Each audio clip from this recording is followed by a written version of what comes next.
Hey, welcome to another thrilling episode of Back to the Podcast. We are your hosts, Justin Neal, and I am Chris Lawler, and our mission is to create an entertaining cinema-centric discussion about the past, present, and future of all things revolving around entertainment. Please don't forget to follow, like, and subscribe on wherever you consume your content. On today's show, I think we're going to be hitting on a few topics, and we're going to keep it kind of chill, talk about some movies, talk about a little bit of TV, and talk about things that are going to be coming down the pipeline. How are you doing today, Justin?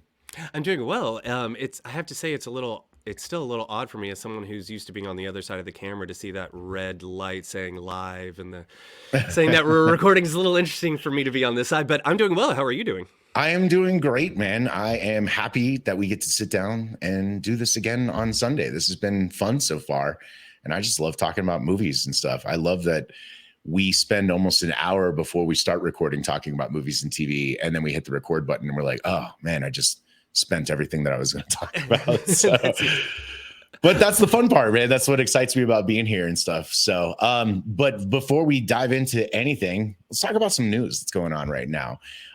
Big thing that's going on this week is Super Mario Brothers crushed it on the domestic box office opening week. I still have yet to go see it, but you were talking about it last time we were together. You went and saw it with the kiddos. You loved it and stuff like that. Are you surprised that it just did almost 150 million domestic opening weekend when other video game movies haven't even come close to that? No, I can't say I'm surprised. I think word of mouth probably helped a lot, but also it's a big franchise that the adults, we're reaching middle age. Like that was one of my favorite games growing up, and now we've got kids and all of that. We want to go see it, and I think it works on a lot of different levels. So I'm not really surprised at all that it's doing well. And what about you? Have you seen any what's the last video game adaptation that you saw? The last one, I guess I sat down and watched Sonic the Hedgehog 2 not that long ago. Really? Yeah, I'm going to be honest. They did it for me. I had fun.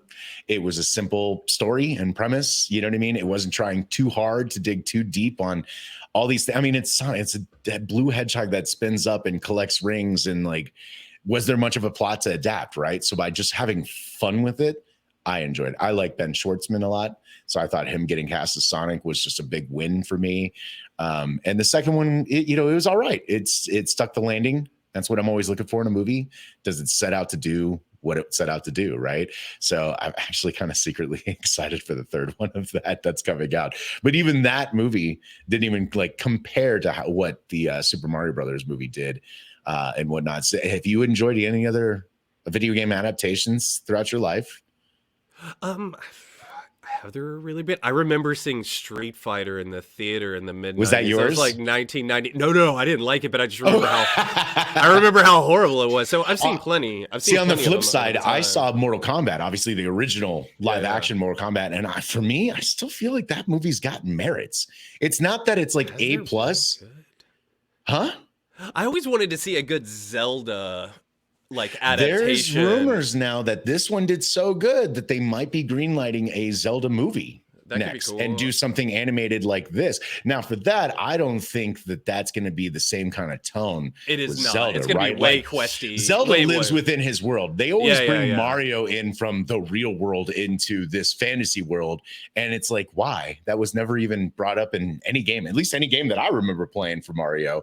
But I've kind of trickled off. I'm an NES kid, so I grew up literally having the 8-inch monitor. The Nintendo was bigger than the damn TV, and you were just side scrolling and mashing buttons and hating life because you could only make it to about level 5 or whatever. That was all I ever did with that one. So I haven't really played like Mario Sunshine and all the new stuff to see like all I've never the even lore. heard of Mario Sunshine. I don't even know that's actually a really old game. I didn't even mention that's not even the more recent one. Mario Sunshine was one of the, I think, GameCube or Wii ones back in the day and stuff. So I don't know if they've added real lore to this, but obviously you and I are of the same age that we watched the old live action Mario Brothers movie. Yeah, I remember seeing that one in the theater too. It was horrible. I saw that in the theater as well. I don't like secretly enjoyed it for some dumb reason. I didn't like Street Fighter though. Now, don't get me wrong. When Street Fighter came out off of the heels of how popular Mortal Kombat's movie was, I did not like Street Fighter. And you like the Mortal Kombat. I can't think of any the video game adaptation. If you can think of a good one out there. Can anyone out there remind me of a good video game adaptation? I mean, Uncharted tried, right? People did. I heard like a buddy of mine, we saw the trailer for that in the theater when we were going to see Matrix, the new Matrix, and he said that the main character, what's his name, the kid who's cast, Tom Holland, yeah. yeah, was completely different than how the character in the game is. Yeah. I remember him saying something like that. Is that accurate? I actually didn't see Uncharted. I was Oh, a big okay. fan of the video game series. But And does for that me, seem like someone who would have been cast as that character? no, because Yeah, see, that's what my buddy said. For me, I mean, I know he might have been too old for the role, but for me, Nathan Fillion would have been Oh, he's too old. Actually, I think perfect casting. he might have said Nathan Fillion too. He Yeah. might have actually said that's probably at this point like it's pretty famous because they did a huge deep fake. Have you seen the deep fake where they put Nathan Fillion into the Uncharted game, and it was like it was a match made in heaven, dude. Oh, okay. It was just perfect casting, but he's probably too old to play that. But yeah, Mark Wahlberg was not anything I cared about whatsoever. I was like, for Sully, really? What are you, just like out of fat, grumpy old actors that could totally portray this role perfectly? You had to go to the fucking Mark Wahlberg well. Like, hey, you know who can't act or bring anything or gravity to any scene that he's ever been in? Let's get Mark Wahlberg. That's not true. I love Boogie Nights. I will defend Boogie Nights and even Basketball Diaries. So outacted by even Heather Graham and Boogie Nights, dude. I disagree. I'm sorry, dude. Yeah. Mark Wahlberg, dude, seriously, you could make a cardboard cutout of him and he could still just act this exact same way as the actual actor in any film. That's how I feel about it. Okay. I've got movies that I like of his. Don't get me wrong. It's not like he's a complete wash. Basketball Diaries, definitely like that. The Other Guys, pretty decent comedy and stuff like that. He's got some decent things in there, but he's had an interesting career for someone who didn't start off that way. Like, yeah. But once again, when you listen to him and he was thinking he was getting cast as Nathan Drake, and they're like, no, we want you to play the old guy. What? Me? And it's like, dude, you're 50. I am. Like, it was like a shock to him. And it just was like, I think they could have done better. But Tom Holland's huge. Mark Wahlberg's huge. They wanted to try to, bank off of that. Yeah. For me, it didn't do anything. Those games. This is the problem with adapting a game that's made that Doom was a horrible adaptation, and I loved that game. Doom. DOOM. Let's see. That was horrible. Yes. Oh, I didn't see that when it came out. Okay. Adaptation. Hold on. Doom. Let's go back to this. Mario real quick. was cool, but Doom. I didn't see that when it originally came out. I was working at Blockbuster when it originally came out. That's how old I am and how old that movie is. Oh, I was probably working at Blockbuster too. So. Exactly. Yeah. With you. I love your little Blockbuster stand there, by the way. That's right. But it came out and I was like, there's no way I'm going to watch that. That was also at the time where I was like hating on The Rock. I was like, why are they making wrestlers into action stars and stuff like that? The Rock, I mean, once again, I was coming off of the Hulk, who had been doing that through the 80s and 90s and just didn't really land any good movies and stuff like that. So I was just under the impression it was going to be more of that. The Rock has kind of turned a new leaf. He's had some good hits and stuff like that. And he's really proved himself as like a blockbuster kind of name. But Doom was really early in that. Now, Carl Urban is also in Doom, and I love Carl Urban. So he's one of the redeeming qualities from that movie. And I did enjoy the fact that The Rock was not the hero by the end of that movie. So they took some liberties, obviously, with it. It's not a good movie. I wouldn't recommend any of you watch Doom, honestly. Please don't. In fact, please don't. But when I did actually finally sit down to watch it, years after it had come out, I was like, I'm actually a little surprised that they did try with the story. You know what I mean? They tried to add a plot twist. They tried to do that. And by the end of the movie, Carl Urban's the hero and The Rock's the bad guy. And I was like, that's kind of an interesting twist. Did they execute it well? No, not at all. Not even a little bit. But there was a nugget of something good in there. Okay, then question. Why do you think the road is littered with failures as opposed to successes? I mean, just overwhelmingly, there are more failures than successes. Too many cooks in the kitchen. So let's go back to Mortal Kombat, right? I was telling you, like, that's one of the actual decent ones. Why? I like martial arts movies, okay? And there are 3 really good fight sequences in there. And when I actually did my research, I learned that the guy that played Liu Kang in the original movie, they got extra budget to make more stuff, and he choreographed those 3 fight scenes. And it's like, those are the reason why I'm there to watch that movie, is because of those 3 fight sequences. Essentially, the rest of the movie is just canned ham. And basically it's pretty schlocky. You know what I mean? But Lambert, he's having a fun time. who can hate a guy like Christopher Lambert for showing up to just, and he funded the last portion of that movie so they could go to Indonesia to shoot in this like real like temple thing. He spent the money to do that. And it's like, all right, you know, there's a little bit of passion behind it. Now the sequel, Annihilation, was garbage. I mean, I love James Remar. He's been in over 100-something films, but him being recast as Christopher Lambert's Raiden was a big mistake. So yeah, there's not a lot of great ones, but you know, the new Mortal Kombat movie that came out, for me, still worse than the original that they made back in the 90s. I mean, once again, why introduce a new character? You have 60-something characters to choose from in the Mortal Kombat canon, and you're like, well, let's make a new one. And he's going to have a tattoo, and that'll be the reason why he's chosen. And it's like, you mean none of the elements that have ever been presented in the video game that you have 12 copies to like peruse from? So I'm excited that finally one good one's come out, because we know we have a list of more adaptations on the way. This is not stopping, and it's not taking off because of Super Mario Brothers. So it's more like, what do you think people could even learn from that Super Mario Brothers movie to make good adaptations going forward? What was so good about that one, like the Super Mario that you just saw, compared to all these other ones that we've been discussing? Okay, well, I don't know if it makes it better, but a point that I could make is that there was no time spent on unnecessary exposition. Okay, you were talking about the Mortal Kombat, okay, those 3 fight scenes that you really like, and then you referred to the rest of it as, you know, canned ham. But from their point of view, they're like, yeah, but we have to, you know, we have to have the characters get together, and then we have to get them here, we have to get them here, or it doesn't make any sense. The problem is like, yeah, it doesn't make any sense, but it sucks and it's boring and no one cares. So you're actually shooting yourself in the foot, you know, making shoe leather that isn't necessary. Yeah. For this, I'm not talking about The Godfather. I'm talking about Mortal Kombat, sort of thing. Yeah. But like in Mortal Kombat, can't they just start the world? But what exactly? So what happens in like the Mario movie is like you get to the world real quick. That's what they need to be doing. Yeah. And everyone has a very like uncomplicated and, you know, precise like goal and motivation Okay. It's not, so it's, you can follow, and then this happens and then this happens and this happens, like shit happens and it moves along. We don't have to stop and offer like character depth, exposition, right? Yeah. and like, oh, we have to give the backstory why this character wants revenge. Who cares why they want revenge? They just want revenge, sort of thing. And so I think in a video game, again, we're not talking about, you know, War and Peace, but like in a video game where like the game is 2 people start on a level and kick the shit out of each other. Well, then the movie should be even more dialing into that rhythm.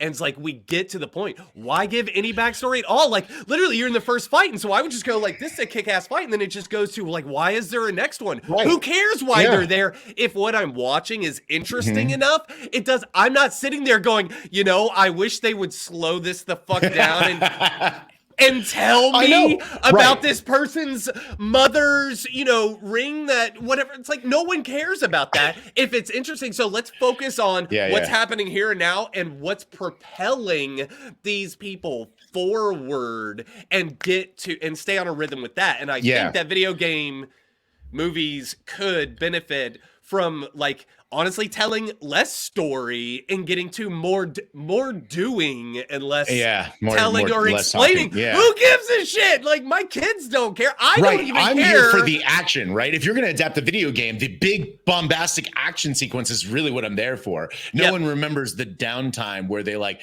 had this little conversation and stuff like that, and you learn this nugget about that character's mother, right? Like, no one remembers that. Super Mario Brothers, the video game, doesn't have. It got none of that shit. It does not need that. Now, I am very excited because then there was the TV show. Did you see The Last of Us? Did you watch any of The Last of Us TV show at all? No. I got a chance to watch a couple of the first episodes. Unfortunately, I don't have HBO Max, so I only got a chance to see a few episodes. And I was like, this is amazing. They're finally taking the time to adapt something that's really good quality in the game side, and they're keeping that quality on this side. Now everyone's talking about God of War. That's the conversation I'm hearing, because God of War is made by the same video game company, and that they have quite the character in that story there, and it would be an amazing, visceral, violent adult you just kind of want thing carnage. to You just watch. want like Conan the Bar, like the old school Conan, Right, but of brought like to like a new age savagery. with like some like I mean, one of the things that I've liked about our advancement in CG use has been how we're able to apply it over into stunt work and do really visceral stunt work safer, because you're not having to have a real knife in a hand. You can literally hold a handle of a knife and they can put the blade in post, basically. So we can do some more kind of visceral combat. So I could be excited for that. Down the pipeline, they've also got Fallout TV show coming. So I think Amazon is getting that one. Walton Goggins is starring in that. Huge Walton Goggins fan. So I'm excited to see him in that. But I'm wondering, what are they going to do with that? When did he show up on your radar? Because I would say the first one Shield. for me was, okay, see, he didn't show up on my radar until Quentin cast him. Wow. At first in Django, he Django, had kind of a small role in and that, then he was so good in the Hateful Eight. He really was.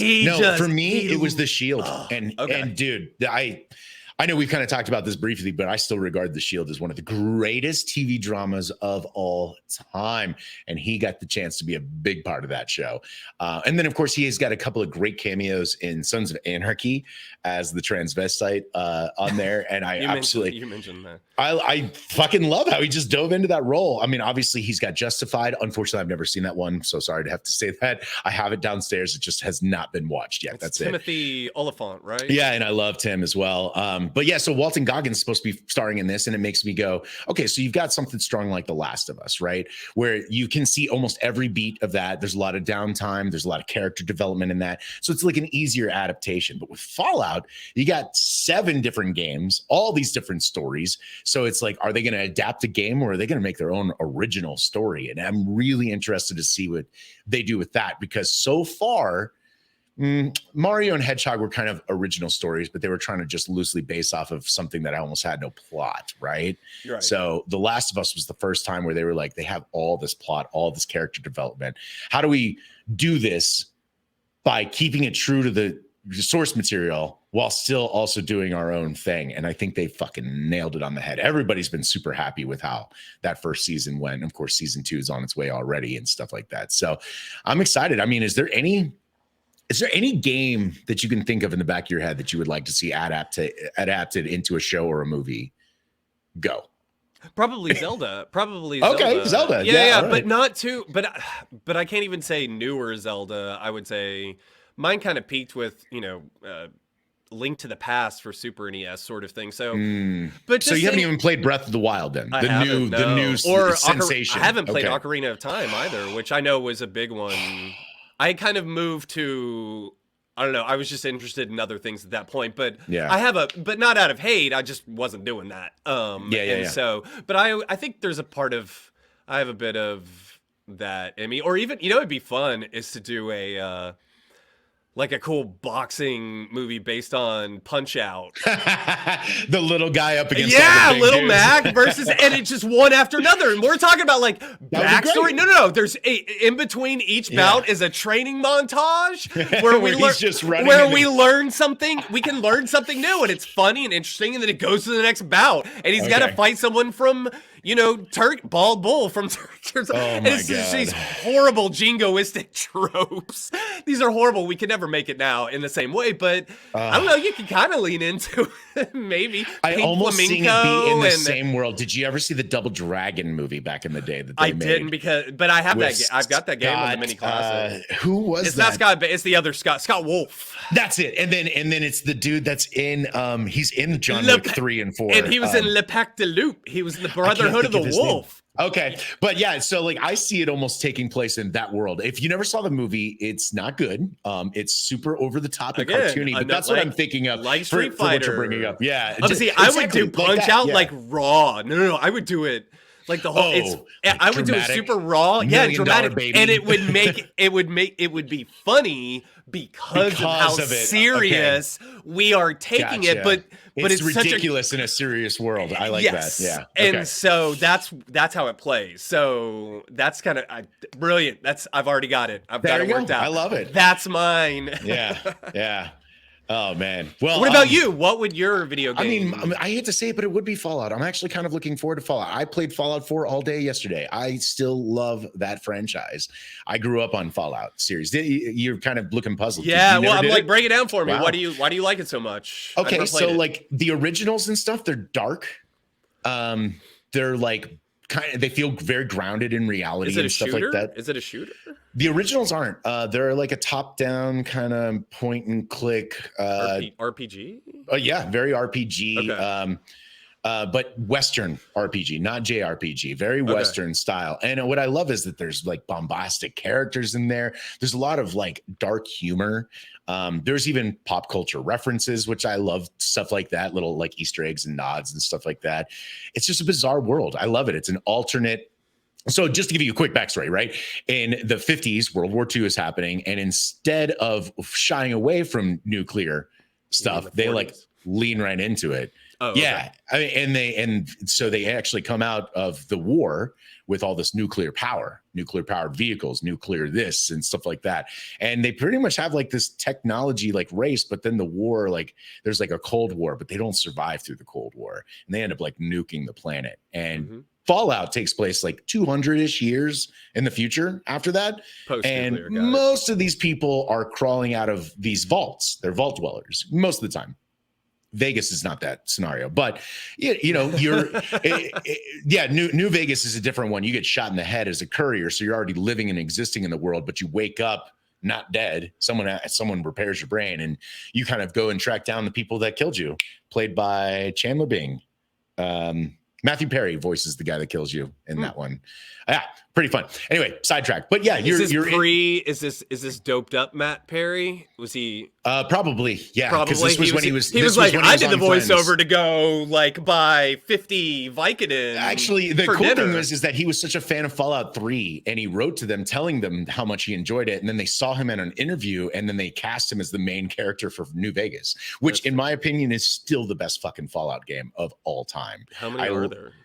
We're up to Fallout 4, but New Vegas was an offshoot, so that's like 3.5, if you will, right? Okay. And then there was 1 and 2, but then there was Tactics, and then there was Brotherhood of the Steel, which was like the third one that was on the console. So it's been through a lot of things. And then there's the Wasteland series, which actually started all of this, and now Wasteland's up to Wasteland 3. Great game as well, by the way. What I love about it is it's bleak, it's real. Like every time in those older games, when you make a decision, there is a repercussion for it. Mm-hmm. And I want to just see something like that. Fallout 3, Fallout 4 don't really follow that pattern as much. More of like a shoot and looter almost at that point with some RPG elements. They've kind of adapted it, but you can tell any story. You could be in any place in the United States and tell that region's story. And you can make it yeah, that's the beauty of it. So none of the games have anything to do with each other. Okay. They just have that basis. And that's the cool thing about yeah. That's the cool thing about the Fallout TV series. So that was a long answer for your very simple question. I think I'm more excited about Fallout TV or the TV show just to see what they could do, because once again, it could be a different story every season. We could be in Arizona one year, and then in DC, and then the ruins of New York in the next year or whatever. So it could be all kinds of stuff. And they've all had different drives. The most recent one, you're cryogenically frozen. So you're actually from 200 years in the past, and you wake up in the vault and your wife has been murdered and your child was kidnapped out of their pod. Out of water. So you're a fish out of water trying to track down your kidnapped son. And I won't ruin it for anyone that hasn't finished it, but it's got a pretty nice little plot twist at the end there. And whatnot. So they're all you are your different. Own son. I'm my own grandpa. Oh man, I was watching The Stupids the other day. I don't know if anyone has ever wasted time with that movie, but I love it. It's so dumb. Movie? The Stupids. Oh no, I haven't seen it. Don't worry about it. Well, that was a long rabbit hole of just talking about the news, man. But you said you were watching some good shit this week. What was it you were getting into? Dune again? Well, actually, just Dune. Dune was the first movie that my wife and I, we had a friend in town. It was the first movie we saw since COVID hit, and I thought it was brilliant and one of the best movies. Like theater, it was like one of the best movies I could have seen. Okay. Like coming back to the theater, because it got me so excited because it was so big and Nice. expansive and Okay. epic. Like that's why you want to go to the theater. Big Yeah. sound, big visuals, but like Yeah. great characters and Okay. just everything about it was fantastic. The texture of it. And so it was a really great experience to reignite Okay. my love and spark and flame for going to the theater. So that one, I think Dune will always have a special place in my heart because of that. You know what I mean? Because Yeah. it's Yeah. that Dune was the first movie we saw after COVID. Oh my God, it was so great. Yeah. I bet. I And bet. and I love it, but what surprised me so much is that my wife loves it as much as she does because Yeah. she hadn't read the book and didn't come from that, and sci-fi isn't really one of her genres. So not that I think Okay. she would dislike it, I just wouldn't have put money on her like embracing it as Wow. much as she has. And so we have it on Blu-ray, and it's one that she requests and Okay. mentions. She's like, I want to watch Dune. I want to watch Dune. And so we recently rewatched it, and Nice. it's just Sounds like I need to go watch Dune. I you have need to not watch seen Dune. it. I haven't seen the original, right? I've never seen the original, and I've definitely not read the book. So I would be kind of in her same wheelhouse. Although I Yeah, like yeah. sci-fi Sure. and whatnot. So that's a pretty good sell. I think I need to go Yeah. check that one out. It's been on the list. I mean, there's always that's the thing, right? Your list of shame, it just grows week after week, It's and it's so enormous. hard to keep up with. So Yeah. right on, man. Yeah, I definitely need to check that out. I think it's on HBO Max still, right? I don't Well, know. you don't know. I've got You it, got it I've on got it on Blu-ray. Blu-ray. So yeah, Then that's maybe I should definitely just one go for the pick it collection. up. You should. It's one for the Okay. collection. My wife would definitely recommend it to you. What have you been watching? Um, I oh god, I've been really getting into the Wu-Tang Clan, the American Saga show on Hulu. I don't think anyone's watching this show. Yeah, you're gonna have to explain this one to me. That it blows my mind that I'm not hearing more people praise this show. I did finally get a friend to sit down. I was like, dude, I'm telling you, it's one of the best shows to stream right now. It's one of the best shows to stream. It's hard to explain why. For me, it's the directing and the acting. I break it down from a technical side. I think the acting is just stellar. The cast is amazing, and the fact that they're doing a television biopic about a group of kids that I know very little about, and I am that invested in their story. I think it speaks volumes of how good the show is. So I got a friend to watch it. He watched the first episode, and they binged 2 seasons in a week.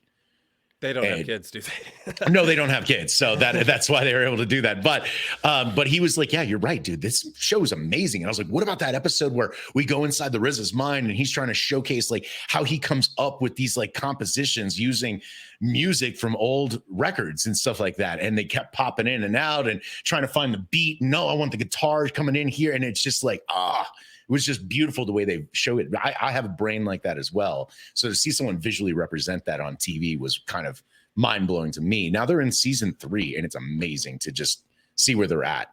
Okay. Yes, you All and right, the so friend. I'm gonna have to raise my hand and stop you here and have you reel it back because from the beginning, Wu-Tang is a collective I'm aware of, obviously, Yeah. because of their impact on the culture and everything. But coming from like the Dirty South wasn't one of my, Right, I'm collectives from the that I know South a lot too, yeah. about. And so, can you break down like first off who Wu-Tang is and their deal, and then how this show came about, sort of thing? Well, I'm not. I only know. Let's go with how the show came to be. I think I heard of a small one-off interaction where like the RZA was somewhere with a group of people, and he was like, "I kind of have this idea."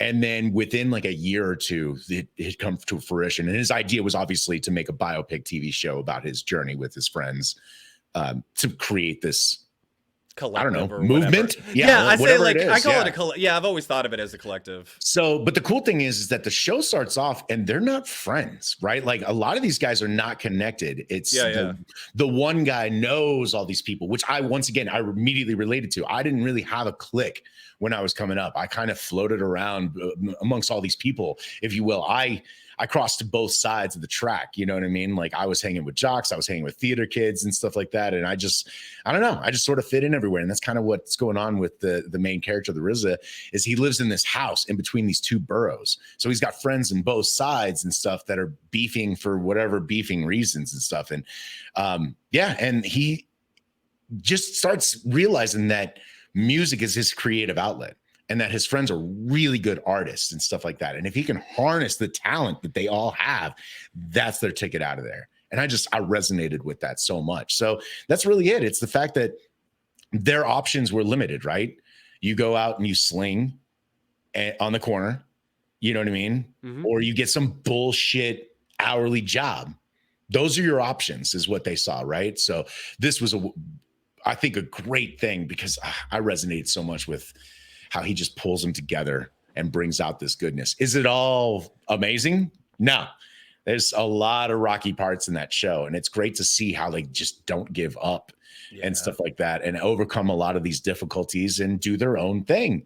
It's beautiful. I don't know. It's just beautiful. I think that they've got some really talented directors on the show as well that are really bringing different vibes and feels to each episode too, while you're still on the same journey. You know what I mean? And I don't even know how many are actually in Wu-Tang. I don't even think they know how many are in. Yeah, I was about to say. I mean, they even have like an episode where they're kind of roster. freaking out, and they're like, "This dude's on one song. He's got one line on one song. Is he in the Wu-Tang or not?" Yeah. And like, there's like, they're trying to grow a business, and it kind of expands quickly. And then now I'm already to the part where they're like inventing Wu-Wear, and it's like, shit, I remember when Wu-Wear got huge and became very popular and stuff. So it's kind of just seeing how it's like a lot of entrepreneurial kind of minds. I definitely remember the t-shirts. Yes. Yes. The Wu-Wear with the symbol. Yeah. Yeah, it eventually made it out of New York and made its way down south. I'm from Texas. You're from Atlanta, right? Yeah. So it finally did make its way south. But, when they I mean, it was a cultural thing that I was aware of. And I had friends who were into Wu-Tang. You know what I mean? Like, my people loved Wu-Tang, but I was just focused on, I was just into other things. And And so, like, I was aware of them, but. And they weren't necessarily played on the radio. You know what I mean? Like they became popular because of passing around tapes around New York, which was the style at the time, if you will. Yeah, totally. Sounds so old. Here's the style at the time. So, that's how they kind of got popular, right? Was just word of mouth in the street. And that's not just like how they did it. That's like how it was done with any artist back then. You cut an album, make a tape, make a mixtape or whatever, and you just spread it through the neighborhood. Right. Even Metallica, I mean, on a totally different coast, Metallica did the same thing. That's how they got popular. Doing their thrash metal, and it was just tapes being recorded and passed around in these inner circles and sold out of trunks and stuff. Same kind of deal, but I just love their spirit in this one. I mean, I wouldn't necessarily say that they're all like good people, but we're all people and we all make mistakes and stuff. And the fact that they decided to stick with it to make something of themselves was pretty impressive to watch. So, like I said, in a long story, Wu-Tang American Saga is definitely one of the things but it's to watch. The struggle. What you're talking about is the struggle. Yeah. Like, they're, not, I mean, I haven't seen it, but what I'm getting from you is, they might not make the best choices, but they're struggling to make something happen, and they persevered through the struggle and through some of their bad decisions potentially or whatever to create this thing. Because as you said, originally their choices were either, flipping burgers or slinging dope on the side sort of thing. And so to use music and other, potentially more positive things to create this, and through support of a unit and a network, you can raise up the collective as a whole out of, a bad situation. Is that kind of the gist? That seems to be what I'm picking up. That's what I pick up, at least when I'm watching it, man. Okay. And I still see this in my own daily life. That's what I think I'm resonating the most with this show is people get in their own heads. I'm not good enough. Why is it that person's making this and I can't do this? And it's like, in here, they literally show the fuck up and get it done. And that's how it gets done. Stop being in your head. And I feel like I resonate with it. So, the actors, Ashton Sanders, who's playing Bobby Diggs on there, and Shamik Moore, huge standouts. I mean, really, this entire cast is amazing, dude. Like, I think that every single one of these people needs to be stepped up into the next echelon with movie making very soon. There is some very, very good talent on this show that I just would love to see get more work. I mean, once again, I think on our last episode, right, we were talking about the Warriors, and I was like Shamik Moore for sure. But this entire cast right here could almost fill out the Warriors like cast line in different roles and different entities and stuff. But Shamik, man, he's enigmatic, dude. I love watching him on screen. It bothers me when I see another rapper like T.I. get thrown into a movie over a quality actor like this. I'm kind of sick of them because being like, part of it is name recognition. You have to get, as opposed to talent. It's always been like that. it's a shame too, because I would much rather see the talent any day than just like, oh, Well, a look, lot they of got. people would too, but It's all good, man. Hopefully, one of these days we'll get to make our own movies and stuff like that, and I'm I can working start on it. reaching out to quality like this, and because Yeah, I totally. know good talent in Hollywood when I see it. So it's like, why get passed over because they're not a name? Fuck that. Shameik Moore is becoming a name. He is the voice of Miles Morales in the Into the Spider-Verse movies, which you are a big fan of. You should be too, man. I know. It's on my list of shame. Okay, give me a break. You got kiddos. You should. I've got definitely 2 sit down little with them kids. Leave me alone. I'm doing the best. And I'm also trying to create too. So we were talking about this earlier that, I love consuming, and I love watching other people's work. That's why we're here, That's right. But also, I'm trying to create as well. Too. And I'm working, I'm developing a new short film right now, and I'm writing the script. And whenever I'm in that mode, that takes, that tends to take precedent in my mind, because that's, there's only so much bandwidth in what little I have. It's like, no, I need to be creating. Those are just going to have to be on hold. That's awesome that they are all making this stuff, and I'm happy for everyone, but just like they go into holes when they're making stuff. Like people who are making things, like that's what you do all day when they're shooting and stuff like that. Those are 12 to 16 hour days. So like, that's why everyone in Hollywood gets divorced, because they're never around. They're never around. Like you 6 weeks to 6 months. Yeah, exactly. For depending on how, your situation. And so that's one of those things. I'm in one of those. You say like, what have you been watching? I'm like, I haven't been watching shit because I've been in my own head, as you said, trying to create something new. But I have this wealth of, knowledge and of storytelling from these things that we're talking about, these movies and, books and all of these things. I love stories. I'm a storyteller. I want that written on my tombstone when I die, like Justin Neal, like I just want pepperoni on mine. I want storyteller because, cute. No, man, are you stressed? Was that even real pepperoni? I'm not sure. It's like Totino's party pizzas. Remember Actually, that shit? I came up with my own funeral last night. Oh, did you? Yeah, it should be a whole open. That's why you were a little off this morning? Maybe. Where did you go? Where did you go last night? I was just sitting here last night, and I was listening to a bunch of music, and I was sitting here creating, and I was like, a funeral where people try to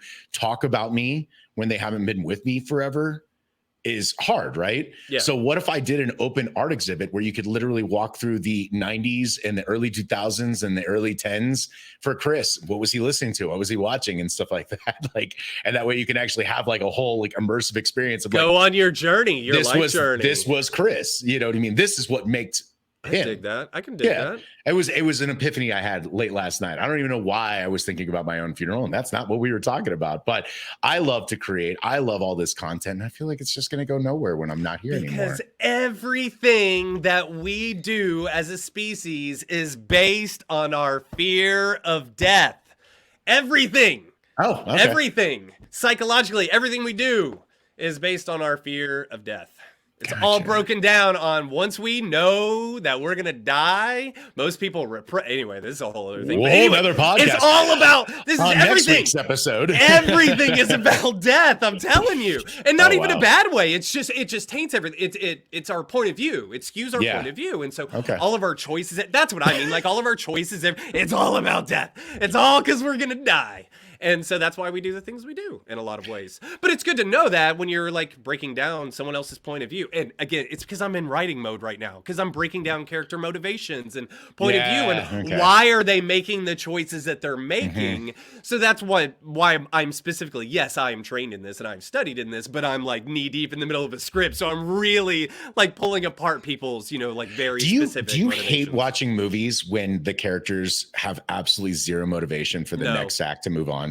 No. You don't like movies? Or you? No, what I'm saying is it doesn't bother me. It depends on the movie. It doesn't bother you? Seriously? Wow. It depends on the movie.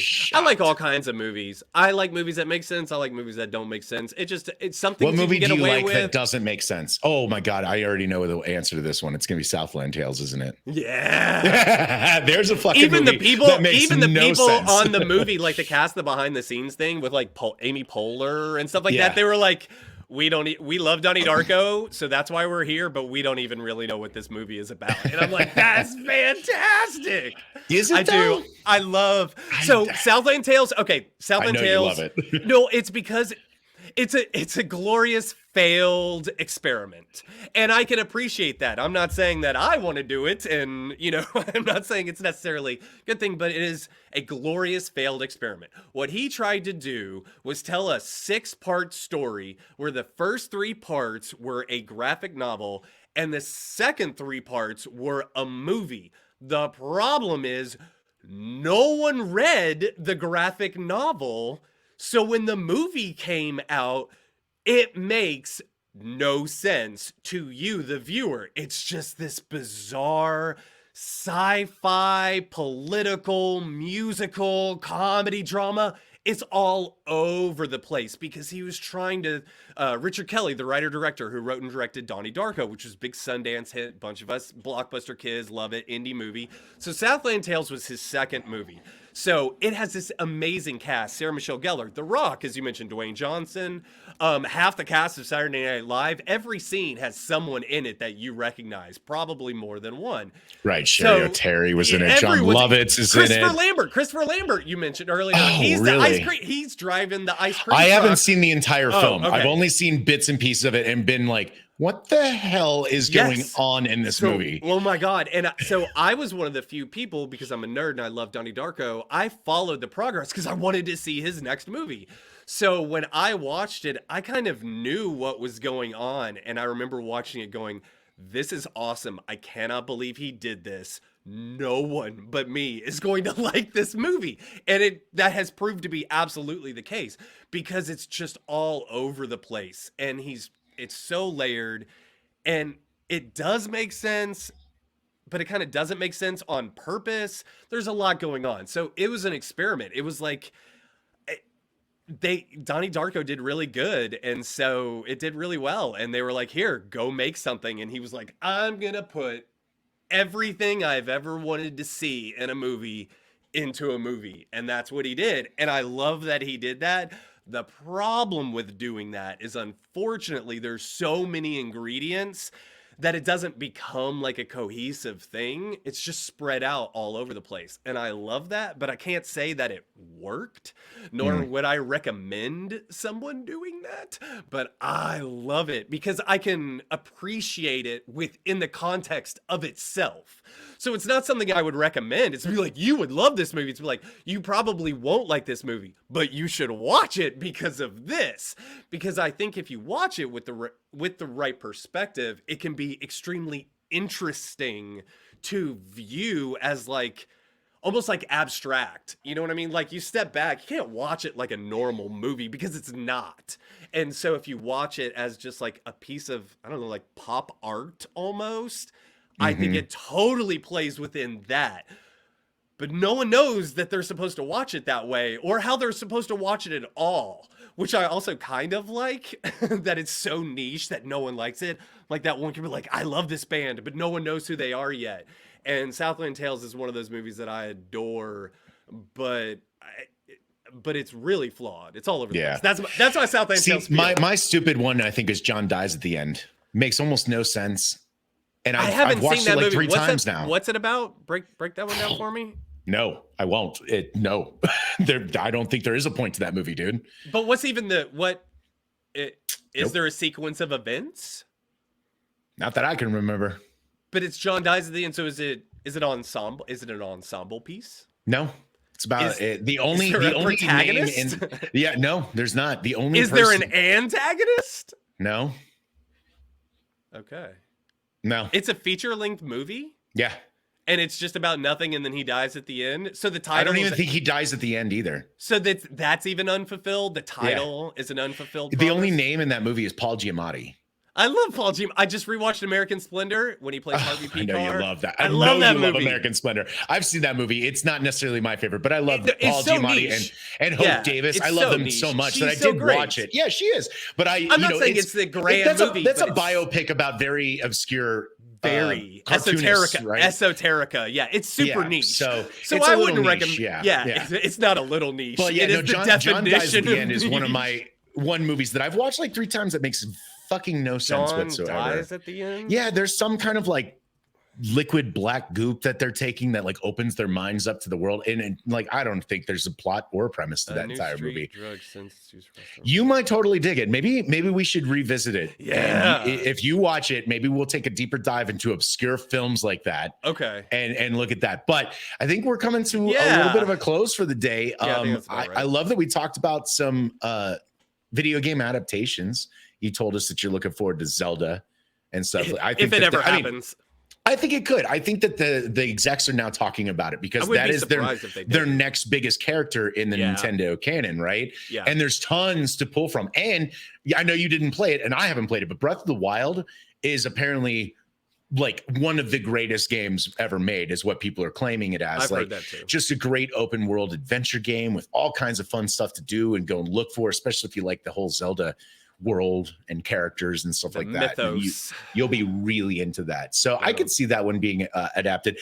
For me, I kind of feel lame because the one I want to see adapted is getting adapted. So I'm more just on the side of it. Hopefully gets adapted good. So out there, what kind of games do you love? What would you like to see adapted into a movie or a show? I know there's a lot of talk of Gears of War. That's got some good stuff in it. God of War, anything of war, I think should be made into something. So, but yeah, so I guess that kind of wraps it up. And I really appreciate your time, Justin. I think this is so much fun. Us just diving into films like this and just seeing where it takes us, because there's so much to talk about. And I just love cinema in general.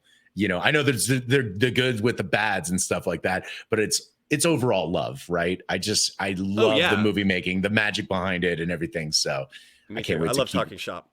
Yeah, me as well. So I guess until next time, go out there, watch, enjoy.